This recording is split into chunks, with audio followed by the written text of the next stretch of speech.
こんばんは。はるです。今回はアタッカー限定両コスパ選手ベスト11になります。個人的におすすめができるコスパ選手たちの紹介になります。で、今回アタッカー限定ということで、フォワードの選手ですね、安くて強い11名を紹介していきたいと思います。で、それでは早速紹介をしていきます。まずはディマリアですね。ディマリア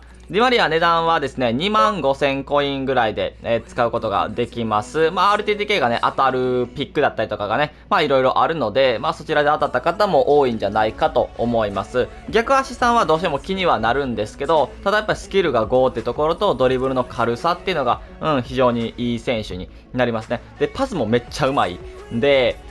ドリブルだけじゃなくって、無理そうならパス出したりとか、あとはスルーパス狙ったりとかっていうのができる選手になりますね。で、一応、プレイスタイルに関してもいろいろついてたり、しますし、今週とかもね、普通に入る選手になるんで、結構値段は安くってめちゃくちゃ強い選手の一人ですね。ケミが多分難しいから、これだけ安くはなってると思うんですけど、ケミ合わせることができるんだったら、スタメンで使えばいいと思いますし、もし何かで当たったんだったらスパサブ起用とか、でもいいんじゃないかと思います。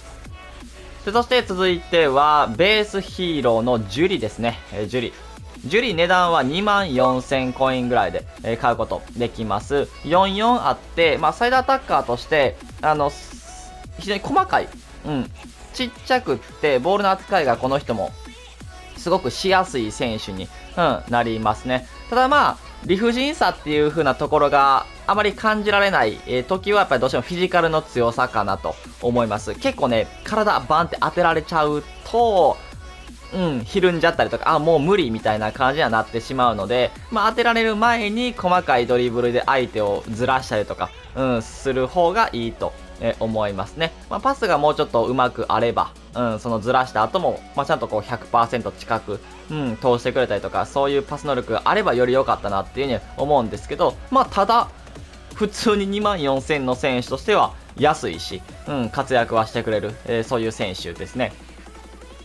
で、そして続いては RTTK ペドロですね。ペドロ値段は13,000コインぐらいで、使うことができます。スキル逆足、この人素晴らしいですね。アタッカーとして4号っていうのは素晴らしいし、この人もある程度身長は低めだと思います。で、この人の場合は、やっぱりドリブルも軽いし、さらにパス能力っていうのも、あるので、もしかするとジュリより値段安いけど、使いやすいっていうこともあるかと思います。で、シュートもね、ある程度は決めてはくれます。決定力とかシュート力ある程度は、ありますし、冷静さも86あるんで、逆足も5なんで、両足から振れるという力、持ってますね。この人、ペースがもうちょっとあったりとか、すると良かったんですけど、ただ、普通にこの人も13,000ですから、かなり安い選手、コスパがいいと思います。で、そして続いては TOTW ディバラですね。ディバラ値段はですね、65,000かな。65,000コインぐらいで買うことができます。逆足さんっていう部分は、やっぱりシュートのところでは気にはなってしまうんですけど、ただアウトカーブとかトリベラ多分ついてるよね。このトリベラがアウトカーブで結構蹴ってくれたりとか、すると、この人はね、そこまで逆足は気にはならないんですけど、ふとした時に右足で打った時は気にはなってしまうかなと思います。結構ね、グリーズマンっぽい感じで使うことができるんで、グリーズマンが、君とか合わない場合は、ディバラでいいんじゃないかなっていう風に思います。冷静さもうちょっと高かったりとか、リアクションも高かった方がいいんですけど、ただちょっとこう、グリーズマンチックに、扱うことができるので、非常にこの人もおすすめかなと思います。で、そして続いてはトリプルスレッドグリーリッシュですね。グリーリッシュ値段は13万コインぐらいで買うことができます。この人も安くなったなという印象を受けるんですけど、サイドアタッカーとして何でもできるという選手ですね。パスも上手いし、ドリブルも扱いがしやすい選手に、なります。で、決定力自体はそこまで高くはないんですけど、レゼダ91っていうところと、やはりこのトリプルセットになったことによって、今週のプラス、ここがついたっていうのが非常にでかいなというふうに思います。決定機は全部今週でいいと思いますね。なんで、まあそれぐらいやっぱこのプラスがついたっていうのはでかいと思いますし、まあ普通にパサーとしてもね、活躍できる選手になるんで、まあ爆速のスピードってわけではないですけど、状況によっては縦突破っていうのも全然できるスピードっていうのはあるんで、まあ素晴らしいなというふうに思います。グリリッシュ選手人気高いと思うんで、楽しみながらグリリッシュ使えると思いますね。でそして続いては TOTW スターリングですね。スターリング値段は、4万で買えます。4万で買える。でこの人も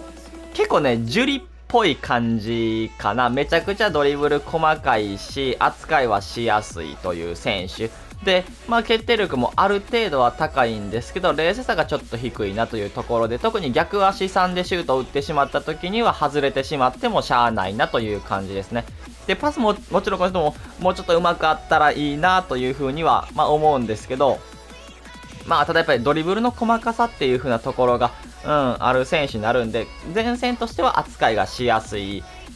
かなと思います。ただ先ほどジュリと同様にフィジカルはね気をつけた方がいいと思います。フィジカルでゴリゴリいける選手ではないので、まあそこだけは注意ですけど、まあ普通に、まあ、スピード系のねプレスは2個しかついてないですけど、ペース系があるんで、まあある程度は活躍ができる。4万以上の価値っていうのは全然見出してくれる選手になります。でそして続いては FC プロライブカラモですね。カラモ値段は4万6000コインぐらいで買うことができます。まあ普通に4万6000でこの能力44である程度スピードとシュートがあるっていうのは ST の選手としては素晴らしいなというふうに思いますし、ビルドアップも意外とできるという選手ですね。まあ普通にこの人も、やっぱりこう速さっていうようなところと決定機を迎えても決めきる力っていうのがまあある程度はある選手になるんで、まあセリアのアタッカー ST としては非常にコスパいいかなと思います。チーム自体はちょっと難しいんですけど、ただフランスってところでまだ組みやすいのかなと思うので、結構この人はアップグレされていけばいくほど使われる存在にはなるのかなというふうには思うので、まあ、アップグレに期待という選手になります。でそして続いては TOTW ドクですね。ドク値段はですね4万7000コインで買うことできます。これでもねサイドアタッカーとしては逆足3っていうのはどうしてもちょっと気にはなりますし、まあ左足でパス出した時はちょっとずれてしまったりとか通らなかったりとかする時はあるかなというふうに思います。ただ本当にこの人のスピード、爆発的なスピードとドリブルの軽さっていうのは素晴らしいものがあるので、本当にサイドの選手として突破をする、縦突破をするっていうところが非常に秀でてる選手になります。でね、スキルは、もちろん4で、まあ5はないんですけど、単純なね、本当にダッシュを押してるだけで置いていけるっていうスピードがあるんで、スキルとか使わない方にとっても、非常にドクはおすすめかなと、思いますね。緩急だけで抜けますし、ドリブルの細かさっていうのもあるんで、無理やなって思ったら早めに切り返して下げたりとか、したらいいと思うんで、やっぱこうスキルムーブとかを使わない方にとっても非常におすすめなサイドアタッカーになります。で、保険でフィジカル持ってるっていうのはやっぱりこれまでのスターリングとかジュリとはちょっと違う、そういう選手なんで非常におすすめかなと思いますね。でそして続いては金のラファエル・レオンですね。レオン値段はですね、1万8000コインぐらいで買うことできます。まあ、まだやれますね、この人。まだ全然普通に相手に見ますし、サイドアタッカーとして、全然通用する選手になりますね。で、スキル逆足44ありますし、パス自体はそこまで上手くはないですけれども、ただこの人もスピード面、があって、ラピッドのプラスを備えていたりとか、クイックステップあるので、まあ、速さがありながら、この人はちょっとデカさも、あるので、まあ、フィジカルで、ちょっと相手を寄せ付けないみたいな力っていうのもちょっとある選手なんで、まあ非常におすすめですね。まあ理不尽というか、まあレオンの体のでかさだからこそ取られなかったっていう、まあ状況も生み出せるので、非常にこの人もおすすめかなと思います。そして続いては、サンダーストラックカトトですね。カトト。カトト値段は68,000コインで、買うことができます。まあ、これとフィニッシャー型の選手で、まあ、周りとコンビネーションしながら最後自分でシュートを打つみたいな、そういう選手。まあ、ちょっと、ベンゼマとか、レバンドフスキーっぽい使い方がいいかなと思います。身長はね、177センチ、女子選手としては高いと思うんで、結構そういうところもレバとか、まあ、ベンゼマみたいな感じで使えるかなと、思いますね。まあ、そういう感じで自分で突破するっていうよりかは、まあ、周りとパス交換をしながら、ワンツーとかしながら、まあ、最後決めきるみたいな、そういうフィニッシャー型。で、決定力は本当に高い選手になるので、本当にこう、ある程度は決めてくれますし、キーパーと1対1やったら、十分決めて、くれます。で、トリベラのプラスとかもね、ついていたりとかするので、意外とプレイスタイルも、まあ、それなりにはいいものを持ってる、今週も持ってるんで、なんでこの人は非常にいいかなと思いますし、まあもちろんここからアップグレもね、ある選手にはなるんですけど、使い方的にはそんなに変わらない選手になるんで、まあベンゼマとか、そうね、レバンドフスキーとか、そういう選手が手に合うっていう方は、カトとも同じような感じで使えるので、まあちょっとおすすめかなというふうに思います。で、そして最後ですね、FC プロライブトバンです。トバン。トバン値段はですね、51,000コインで買うことできます。こういうのもね、やっぱ逆足さんはちょっと残念ではあるんですけど、ただ能力が非常に高くなって、冷静さがね、92あるっていうのが素晴らしいですね。で、シュート力も高いし、決定力は80なんですけれども、意外と決めてはくれるという、そういう選手になります。で、パスもサイドアタッカーとしてはまだ上手いかなと思いますし、ドリブルも軽くって、扱いがしやすい選手で、保険でちょっとフィジカルも持っているという選手になります。で、ペースも単純にあるんで、まあこういうのもね、ちょっとグリーリッシュっぽいかな。ちょっとグリーリッシュに近いものがあって、まあ、グリーリッシュよりちょっと速いっていう選手になりますね。で、プレイスタイルに関しても、まあそれなりにいろいろ持っては、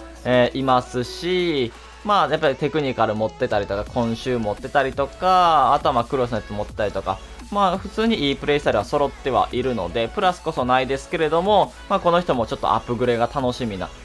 選手にはなります。結構ね、いいと思います。使用感はいい選手になります。